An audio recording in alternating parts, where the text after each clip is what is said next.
Hello दोस्तों, welcome to logic skill foundation. आज का हमारा टॉपिक है सोल्डिंग एंड ब्रेजिंग के बारे में। तो आज हम लोग जानेंगे कि सोल्डिंग और ब्रेजिंग क्या होता है और इनके क्या क्या टाइप है और इनके अंतर्गत क्या क्या चीज़ें आती हैं। तो चलिए आगे हम लोग शुरू करते हैं।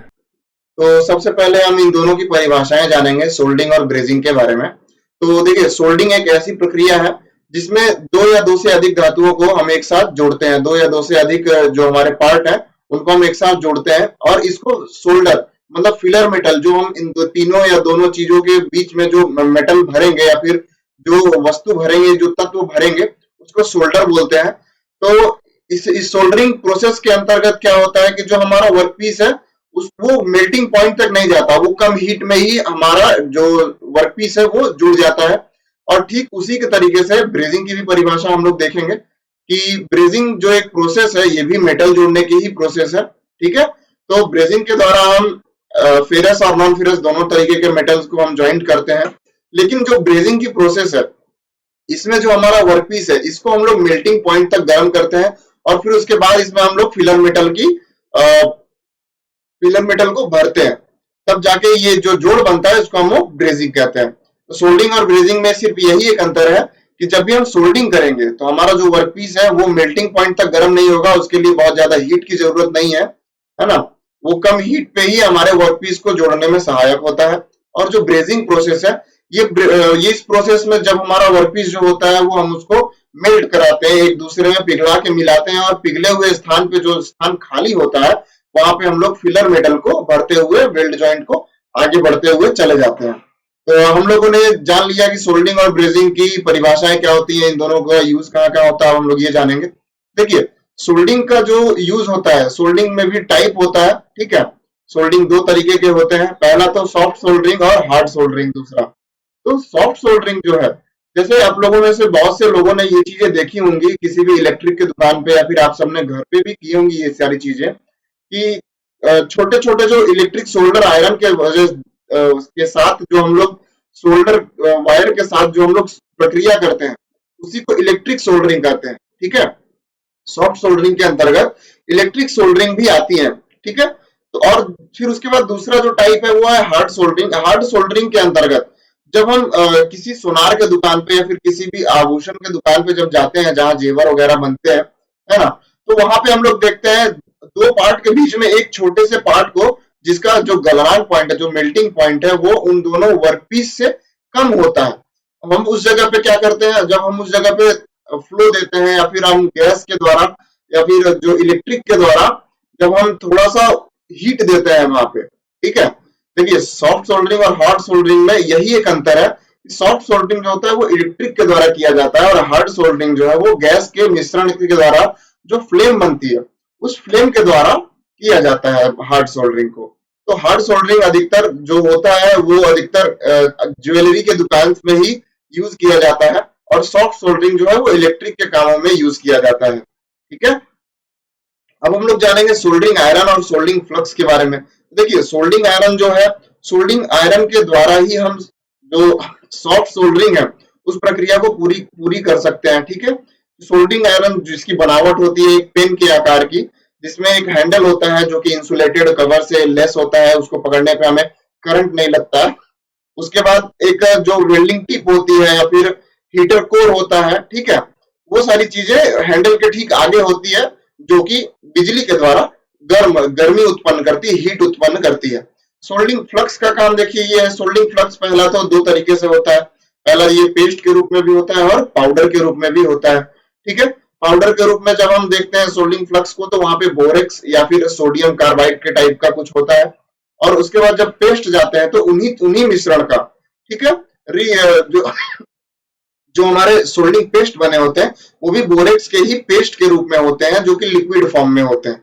ठीक है, तो सोल्डिंग फ्लक्स का काम ये होता है कि जिस भी जगह पे हम सोल्डिंग कर रहे हो या फिर जिस भी जगह पे हम दो पार्टों को आपस में जोड़ रहे हो, अगर वहां पे किसी भी कारणवश वहां कोई अशुद्धियां हैं तो उन अशुद्धियों को हटाया जा सके। ठीक है, सोल्डिंग का काम यही है कि अगर हमारा वर्कपीस हमने साफ नहीं किया फिर भी जब हम दो वस्तुओं को आपस में जोड़ेंगे तो उस जगह पे क्या होगा, हमारा अगर कोई अशुद्धियां आती हैं, वेल्डिंग में कोई डिफेक्ट आने से पहले जो फ्लक्स है उस डिफेक्ट को हटा सकता है, हटाने की पूरी कोशिश करता है और हमारे वेल्डिंग को मजबूत बनाता है।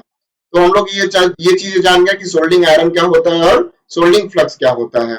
अब हम लोग जानेंगे कि टाइप ऑफ ब्रेजिंग, ब्रेजिंग के कितने प्रकार होते हैं। ठीक है, देखिए ब्रेजिंग के नॉर्मली जो होते हैं वो 3 प्रकार होते हैं, एक मैनुअल, एक सेमी ऑटोमेटिक और एक ऑटोमेटिक। ठीक है, एक मशीन के द्वारा जो सेमी ऑटोमेटिक, उसमें क्या होता है कि उसमें हमारी भी उपस्थिति जरूरी है। ठीक है, सेटिंग्स को दोबारा से करने के लिए। लेकिन जो फिर तीसरा कैटेगरी है वो ऑटोमेटिक टॉर्च ब्रेजिंग है, उसके अंतर्गत हमारी वहां मौजूद रहना और ना रहना दोनों एक समान है। ठीक है, क्योंकि उसमें जो जितना भी प्रोसेस है वो सारी मशीन खुद ही करती है। देखिए ये तो हमने जान लिया कि जो कैटेगरीज में बांटा गया है, ये 3 कैटेगरीज में बांटा गया है। ठीक है, manual, machine and automatic torch. लेकिन इन तीनों को भी 4 मेन टाइप होते हैं, इन तीनों के भी 4-4 अलग-अलग पॉइंट होते हैं। इन चारों में सबसे देखिए जो हीट का हमें, तब देखिए 2 वस्तुओं को या 2 पार्ट को आपस में जोड़ने के लिए, 2 पार्ट को आपस में जोड़ने के लिए सबसे मेन होता है हीट, गर्मी। तो हम गर्मी किन किन तरीकों से ब्रेजिंग की प्रक्रिया के लिए ले सकते हैं, वो मेन 4 तरीके की होती है। ठीक है, पहला तो है मैनुअल ब्रेजिंग, जिसमें हम टॉर्च को फ्लेम के द्वारा, है ना, जो गैस के मिश्रण के द्वारा हम जो फ्लेम बनाते हैं उसके द्वारा हम ले सकते हैं। उसके बाद दूसरा होता है इंडक्शन ब्रेजिंग, तीसरा रेजिस्टेंस ब्रेजिंग और चौथा वैक्यूम ब्रेजिंग। ठीक है, तो ये 4 मेन टाइप है हमें हीट के लिए, हीट के जो हमें गर्मी प्राप्त करा सकते हैं, जिसके द्वारा हम ब्रेजिंग की प्रक्रिया को पूरा करेंगे। तो आइए हम लोग जानते हैं कि जो मेन 3 कैटेगरीज है उनके बारे में। तो पहला है मैनुअल। देखिए ये मैनुअल जो प्रक्रिया है, ये जनरली सामान्यतः हर जगह पे इसी को उपयोग किया जाता है। ठीक है, जहाँ पे नॉर्मल छोटा सा काम करना है या फिर कोई छोटे कामों के लिए, जहाँ पे हमें प्रोडक्शन की जो क्वांटिटी है वो बहुत कम है, वहां पे हम लोग मैनुअल ब्रेजिंग का इस्तेमाल करते हैं। ठीक है, इसमें लेबर कॉस्ट भी बहुत कम लगती है और जो इंसेंटिव होते हैं, ठीक है, वो जो जो टॉर्च की ब्रेजिंग है वो फ्लेम के द्वारा हम इसमें इसमें हम गैस के द्वारा, गैस के 2 गैस होते हैं, ऑक्सीजन और फ्यूल गैस। फ्यूल गैस की जगह पे हम लोग कार्बन डाइऑक्साइड या फिर हम लोग एसिटिलीन लेते हैं। ठीक है, एसिटिलीन, ये सारे चीज होते हैं। जब एसिटिलीन, जहां पे छोटे काम होते हैं, जहां पे स्मॉल प्रोडक्शन होता है, वहां पे लो प्रेशर गैस, मतलब कि एसिटिलीन को ही हम लोग एसिटिलीन जनरेटर के द्वारा उस गैस को प्राप्त करते हैं, जिसके लिए एक रिजर्व टैंक भी बना होता है।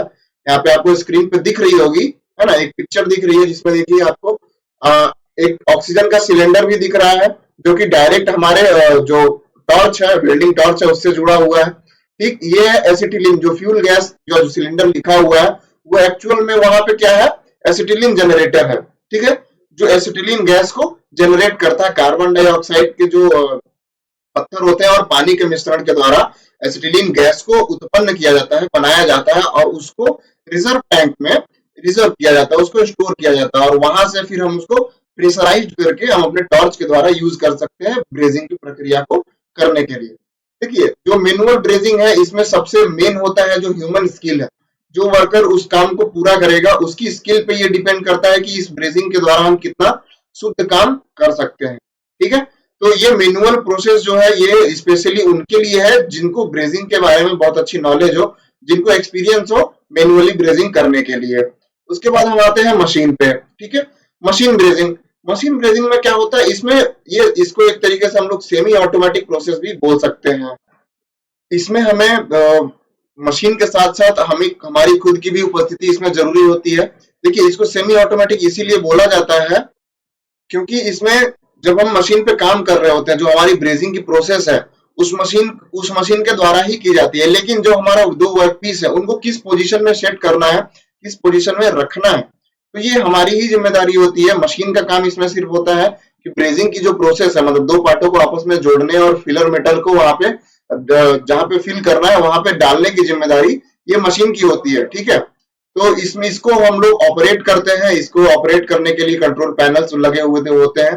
ठीक है, इसको एक निश्चित काम के लिए जो जहां पे प्रोडक्शन हमारा जो है वो थोड़ा सा ज्यादा करना है, ऑपरेशन को ऑपरेशन हमारा एक ही ऑपरेशन है, जो हमारी प्रक्रिया है, एक जो वर्कपीस को जोड़ने की स्थिति होती है, जो पोजीशन होते हैं वो एक बराबर एक समान रहती है हर वर्कपीस की।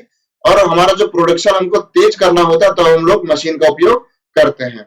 उसके बाद हम लोग आ जाते हैं ऑटोमेटिक मशीन पे। देखिए ऑटोमेटिक मशीन में क्या होता है, इसमें हमें वर्कपीस को भी सेट करने की जरूरत नहीं होती है। इसमें हमें सिर्फ 2 वर्कपीस को आपस में डालने के बाद सिस्टम पे सारी चीजें सेट करनी होती है। सिस्टम पे सेट करने के बाद जब हम ओके का बटन दबाते हैं या फिर कमांड देते हैं तो ये मशीन ऑटोमेटिकली उस ऑपरेशन को पूरा करती है जिसका हमने कमांड दिया है। ठीक है, इसमें क्वालिटी जब ज्यादा अच्छी हमें चाहिए होती है तब हम लोग ऑटोमेटिक मशीन का उपयोग करते हैं, और जहां पे प्रोडक्शन की मात्रा बहुत ज्यादा एक्यूरेसी के साथ बहुत ज्यादा प्रोडक्शन की जरूरत होती है वहां हम लोग ऑटोमेटिक मशीन का प्रयोग करते हैं। आपको स्क्रीन पे ऑटोमेटिक मशीन की एक फोटो दिख रही होगी जो ब्रेजिंग के काम के लिए उपयोग की जाती है, वो ऑटोमेटिक मशीन इसी प्रकार की दिखती है। तो आज के लिए बस इतना ही, आगे मिलते हैं हम लोग नेक्स्ट क्लास में। Thank you.